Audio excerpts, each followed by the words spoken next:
Vamos a hablar con alguien que realmente sabe más que nosotros y está en comunicación. Es un amigo, Está el señor Arturo Cirilo Larrabure. Arturo, ¿cómo estás? Héctor te saluda. ¿Qué tal, Héctor? Tanto tiempo. ¿Qué dice, señor? Bien, bien, bien. Bueno, me alegro que esté bien. Estábamos aquí conversando con María Alejandra y escuchando el pequeño discurso. Un poquitito puse el discurso de la presidenta, como los otros días imitaba que se iba a llorar, ¿viste? Que lloraba por el niño que se había muerto en la playa allí en Grecia. Y no ve lo que realmente le pasa aquí en el Chaco, en todos lados, ¿no?, del país. Y el jefe de gabinete diciendo de que también nos tenemos que ocupar de los chicos que se mueren de hambre en África. ¿Cómo sentís eso, Arturo? Bueno, yo creo que se va el gobierno más hipócrita de la historia argentina, ¿no? Porque indudablemente lo del chiquito turco es terrible, pero también es terrible lo que pasa en la Argentina, donde los índices de pobreza e indigencia son mucho mayores de los que ha dictaminado el gobierno actual, ¿no? Entonces, por eso digo que es el gobierno más hipócrita de toda la historia. Indudablemente, como gobernantes tendrían que mirar más el país y especialmente la parte del interior, ¿no es cierto? Porque si no tampoco tendríamos que ser una república federal, porque de federal no somos nada. Chaco, Tucumán misma, con tantas cosas que están sucediendo y tanto fraude como hemos visto, y la gente que salió a la calle durante tantos días, y marcan que indudablemente hay una porción de la Argentina, una parte de la población que no está muy satisfecha con estos 12 años de gobierno kirchnerista. Arturo, publicás aquí: los pibes y muchos grandes desconocedores de la historia compraron lo que yo titulo el boleto de la impunidad que pregonearon los terroristas, hoy en el poder. Contales un poquito a la gente por qué titulás esto. Bueno, que indudablemente en la década del 70, las distintas organizaciones armadas, algunas políticas, como Montoneros, que era política, no se conformaron con lo que Cámpora o Perón les había otorgado, que eran, sin ir más lejos, a 5 gobernaciones, porque Cámpora, en gobierno de Cámpora tenían 5 gobernaciones, entre ellas la de Buenos Aires. Imagínense que hoy estamos hablando de la gobernación más importante del país, como es Buenos Aires. Bueno, en ese momento la tenía Videgain, un gobernador montonero. No es casualidad que su hija sea kirchnerista y esté en el gobierno, en el gobierno como diputada. Entonces, este tipo de intereses políticos hizo que le disputaran el poder. No se conformaron con eso, con esas 5 gobernaciones o intendencias o senadurías o diputados. Querían más, querían todo el poder. ¿Cómo lo iban a conseguir? Por las armas en ese entonces. Cuando Perón se enteró de todo esto, se ofuscó, se puso muy mal, vino el ataque a su pata sindical, que fue Rucci, el asesinato de Rucci, y así sucesivamente hasta llegar al 1 de mayo, donde Perón los expulsa de la plaza, los trata de imberbes, de inmaduros, y ahí se va media Plaza de Mayo y se queda ¿quién? Se queda toda la parte que respondía al padre Mujica. Días después el padre Mujica es asesinado por Montoneros. Esta es la triste historia de la Argentina. Pero ¿cómo regresan? Hacen una contraofensiva en los años siguientes y después vienen de la mano de Alfonsín, donde donde ahí comienzan a comprar el pasaje a la impunidad. Porque, por ejemplo, vamos a hablar de Eduardo Anguita, que es un periodista que ustedes lo ven intratable varias noches. Eduardo Anguita no cumple toda su condena por atacar el Comando de Sanidad del 6 de septiembre de 1973, pleno gobierno constitucional. Cumple la totalidad de su condena. Alfonsín dictamina su indulto y comienzan a salir y a ubicarse estratégicamente entre la política, el periodismo y en educación, que esos son los tres pilares donde el terrorismo, a través de su estrategia gramsciana, va a conquistar el poder, que recién logra conquistarlo en una forma casi total en el 2003 de la mano de Kirchner. Y así, por eso digo que han ganado el boleto a la impunidad, porque de alguna manera, ¿quién los va a juzgar? ¿Quién los va a condenar si tienen todo el poder?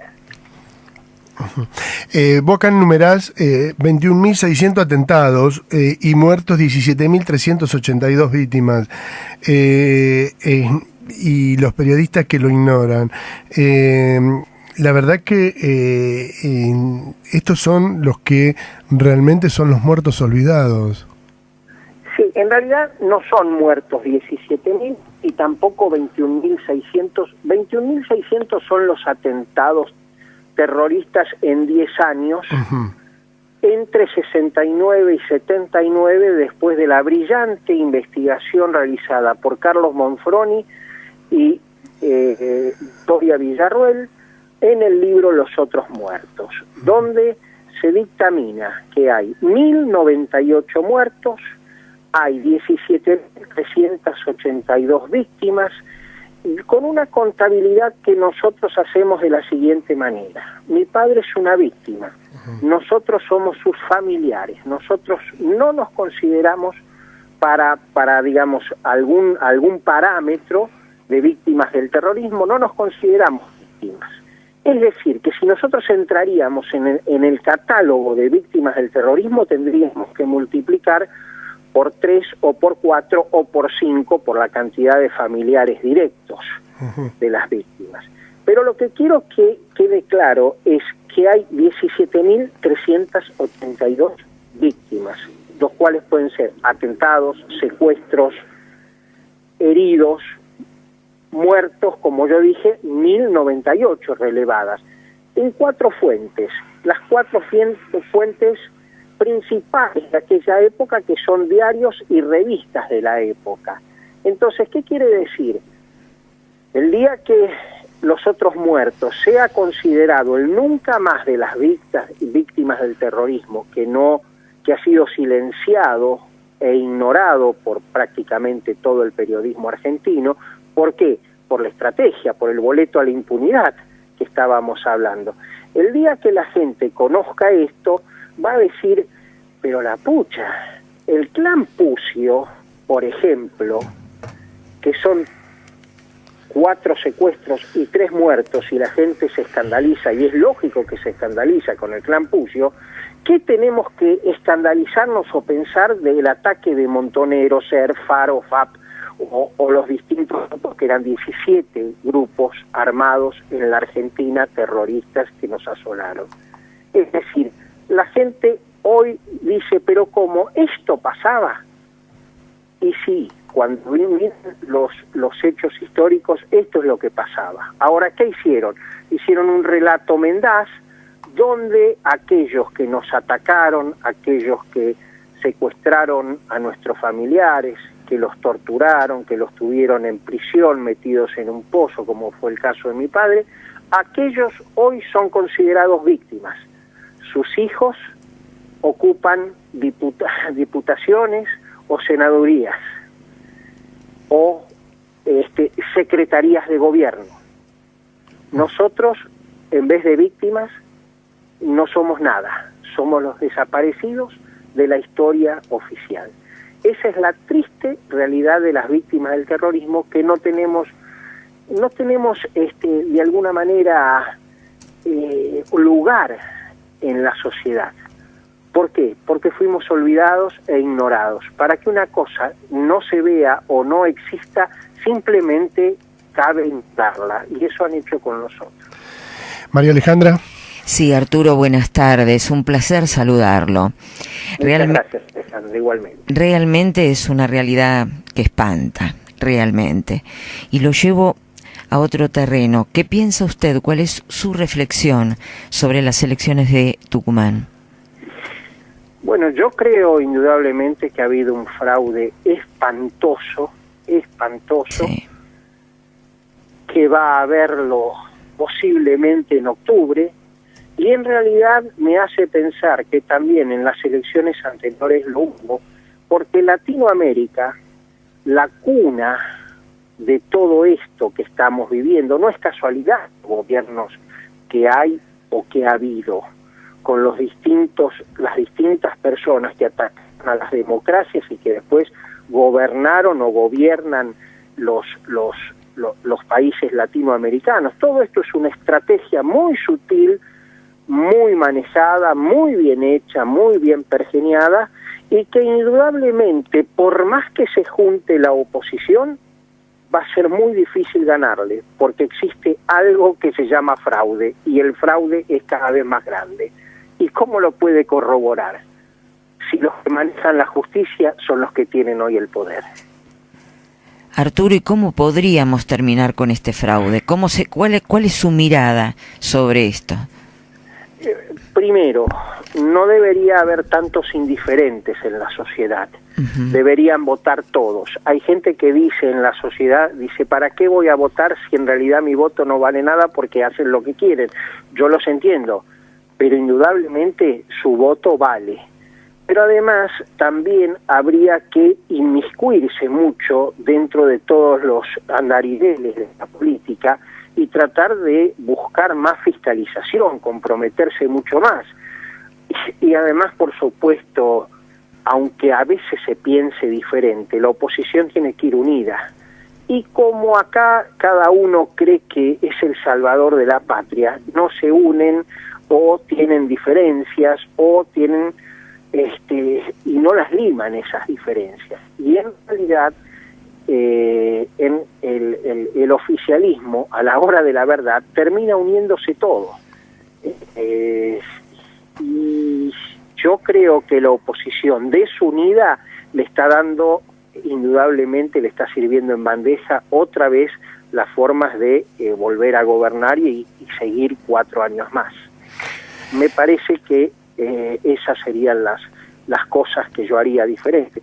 Por más que no haya pensamientos entre la oposición que sean únicos, creo que es preferible una oposición unida que desunida. Arturo, te mando un abrazo grande y gracias por estar siempre, ¿eh? No, por favor, Héctor, a disposición de ustedes. Dios te bendiga. Gracias. Hemos Saludos, hablado. María Alejandra. Igualmente para usted. Hemos hablado cariño con el señor Arturo Cirilo Larrabure, ¿eh? No ve lo que realmente le pasa aquí en el Chaco, en todos lados, ¿no?, del país. Y el jefe de gabinete diciendo de que también nos tenemos que ocupar de los chicos que se mueren de hambre en África. ¿Cómo sentís eso, Arturo? Bueno, yo creo que se va el gobierno más hipócrita de la historia argentina, ¿no? Porque indudablemente lo del chiquito turco es terrible, pero también es terrible lo que pasa en la Argentina, donde los índices de pobreza e indigencia son mucho mayores de los que ha dictaminado el gobierno actual, ¿no? Entonces, por eso digo que es el gobierno más hipócrita de toda la historia. Indudablemente hemos visto, y la gente que salió a la calle durante tantos días, y marcan que indudablemente hay una porción de la Argentina, una parte de la población que no está muy satisfecha con estos 12 años de gobierno kirchnerista. Arturo, publicás aquí: los pibes y muchos grandes desconocedores de la historia compraron lo que yo titulo el boleto de la impunidad que pregonearon los terroristas, hoy en el poder. Contales un poquito. Vamos a hablar con alguien que realmente sabe más que nosotros y está en comunicación, es un amigo. Está el señor Arturo Cirilo Larrabure. Arturo, ¿cómo estás? Héctor te saluda. ¿Qué tal, Héctor? Tanto tiempo. ¿Qué dice, señor? Bien. Bueno, me alegro que esté bien. Estábamos aquí conversando con María Alejandra y escuchando el pequeño discurso. Un poquitito puse el discurso de la presidenta, como los otros días imitaba que se iba a llorar, viste, que lloraba por el niño que se había muerto en la playa allí en Grecia. Y como gobernantes tendrían que mirar más el país y especialmente la parte del interior, ¿no es cierto? Porque si no tampoco tendríamos que ser una república federal, porque de federal no somos nada. Chaco, Tucumán misma, con tantas cosas que están sucediendo y tanto fraude como hemos